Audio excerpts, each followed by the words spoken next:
So for today, no, aralin natin kung paano nga ba kino-compute yung withholding tax ng ating compensation, no, sa mga employees dyan. And sa mga employer din na gusto nyong ma-sure talaga or makalculate in advance yung withholding tax ng isang employee nyo. So, pwede actually natin gamitin yung withholding tax calculator na meron si BIR. So, una yung gagawin natin, punta tayo sa BIR website.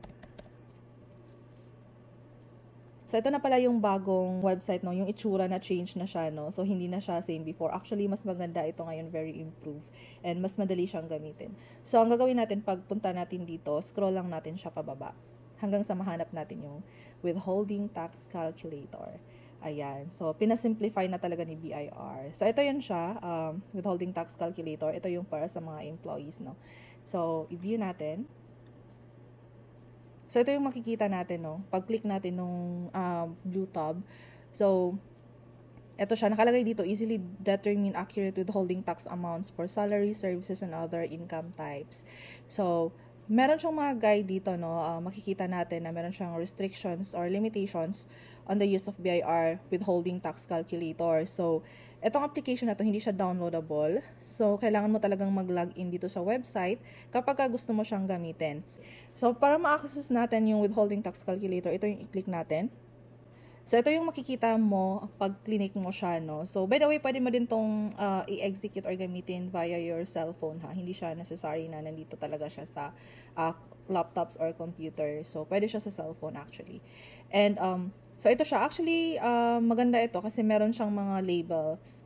No, yung may asterisk daw, nakasulat dito na meron siyang description. So, pwede natin siya i-check kung ano yung mga nandun or mas maintindihan mo kung ano yung isusulat mo doon sa box na yun.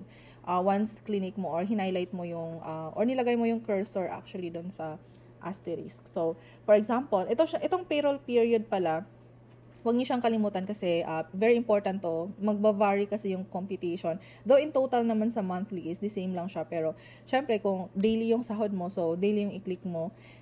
Kung weekly naman, so itong weekly. Pero ang usual kasi sa atin, di ba, is semi-monthly. So, kung semi-monthly, i-divide mo lang yung 1 month mo dun sa divide 2. And pag monthly naman, yon, so mas straightforward siya. Try natin itong monthly. Ito yung i-execute natin. So, itong gross compensation income na box, kung nakita mo is naka-gray siya, so hindi mo siya masusulatan. Okay? Kasi automatic siya mag-calculate kung ano yung pinasok mo dito sa baba. Ayan. So, unahin natin yung regular. So, itong regular income pala is ito yung regular na nakukuha mo. So, bali naka-fix talaga siya, no? Hindi siya, example, yung monthly mo is 30,000, 25,000. So, yun yung regular na nakukuha mo. Okay? And, ito nakasulat naman dito na it includes basic salary, fixed allowance, for representation, transpo, and other allowance paid. Less siya ng SSS, GIS, PhilHealth, and Pag-ibig. So, take note ha, kung 25,000 yung monthly income mo, ang ilalagay mo dito is hindi siya 25,000. Ibawas mo muna yung mga statutory benefits or statutory deductions. Kasi hindi naman yun siya kasali, no? Deductible yun siya in computing tax.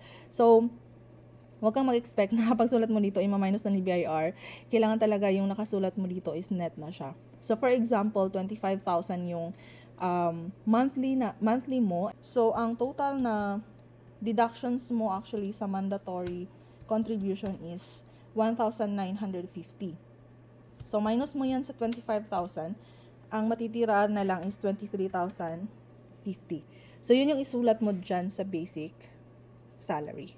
So, next naman is yung representation allowance. Normally, meron ito sa mga managerial, supervisory, etc. Pero meron din namang iba na binibigyan sila, no, for meeting purposes or sa mga lakad, mga ganyan.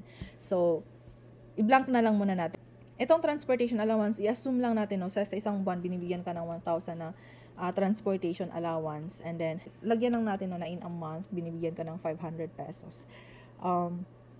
Blank na natin to, no? Yung fixed housing allowance. Pero kung meron naman, then good. So, mga other taxable compensation, ito siya, includes other regular income not identified above. So, pag meron kang mga other compensation na wala dito, so pwede mo siyang ilagay dito. Yung regular lang na natatanggap mo. Ito namang supplementary. Ito yung mga payments, no, na additional na binibigay sa employee, no, in addition to the regular compensation. such as commission, overtime pay, taxable retirement pay, mga ganyan. So, other than hindi siya nag-fall dito sa regular. Ito kasi siya usually hindi siya lagi mong natatanggap, hindi siya fixed. Ito din siya, taxable 13th month and other benefits. Binibigay, di ba siya annually? So, hindi siya nakalagay dito sa basic. Pero pwede mo siyang ilagay dito para ma-compute mo siya. Pero ito I suggest na gagamitin lang natin for annualize. 25,000 na salary is that ang 13th month nito is wala siyang tax because hindi siya lumalagpas ng 90,000 na bracket or sa selling, no? Kasi ito nakalagay siya dito na ang ilalagay mo lang dito is yung exists of the non-taxable 13th month and other benefits. So, ang non-taxable is meron siyang ceiling na 90,000. So, kapag sumobra ng 90,000, saka mo siya lagyan dito. Pero basically, yung example natin na 25,000, yung 13th month mo lang dun is 25,000 lang din. So, wala siyang tax, no? So, hindi siya taxable. Ayan. So, ito naman pagka may hazard pay ka, overtime pay, etc. Dito naman, non-taxable exempt compensation. So, may guide tayo dito, no, sa cursor ng minimum wage earner. So, makita mo dito yung daily kapag 685, weekly 4,807, semi-monthly, that is half of the month, 10,417, and pag yung monthly mo actually na 20,833, hindi siya pa din mag-fall doon sa taxable compensation because meron tayong minimum na 250,000 na a year na walang tax. So, etong 20,833, hindi siya minimum wage, pero ito siya na amount is kapag i-annualize mo siya, hindi siya aabot ng or sa sobra ng 250,000. So, basically, wala pa din siyang tax. Okay? Ito net na to, net ng mga SSS, PhilHealth, Pag-ibig. So, hindi na natin ito i-fill out kasi wala din naman siyang tax. So, ito na siya, no, nasa baba. Yung net taxable compensation mo is 24,550. So, pwede mo siyang, etong mga may naka-asterisk, so, i-highlight nyo lang kung gusto nyo makita talaga kung ano yung mga nandun. Hindi na natin siya isa-isahin. So, automatic na din to magka-calculate yung net taxable compensation. Hindi mo to ma-edit, no? Yung mga naka-gray, hindi siya mai-edit. Ayan. So, meron dito sa baba na nakalagay na compute or reset. So, kapag may mali pala ako. So, actually, pwede mo siyang i-edit dito and then, pag natapos kang mag-compute ng iba, tapos gusto mong mag-compute ng another one, so, you can click reset. So, ito siya, compute natin kung magkano yung withholding tax mo for the period. So, take note, monthly yung pinili natin kanina na period, ha. Ayan. So, computation successful. Close mo lang. So, ito na yung magiging withholding tax mo for the month, 557.55. Okay, so kung feeling mo, yung sahod mo is 25,000, tapos, kung semi-monthly kasi yung sweldo nyo, like half of the month, madali lang din siya, no? I-divide mo lang to ng 2, so yun yung tax mo for 15 days. So, kung feeling mo sobra yung dinideduct sa'yo ng employer, pwede mo actually i-check or maghingi ka ng computation, no? Kasi may karapatan ka din na ma-check kung bakit nga ba magkaiba ng calculation. So, baka kasi meron silang other considerations, etc. na hindi ka na-consider or baka may iba kang natatanggap na mga non-monetary benefits tapos part yun ng payroll mo. So, mga ganyan. So, kung gusto mo mag-compute ng bago, so, click mo lang tong reset. Mawawala na lahat. Yan. So, click ka ulit dito. So, I hope na meron kayong natutunan, no? And that's all for the withholding tax calculator of BIR website.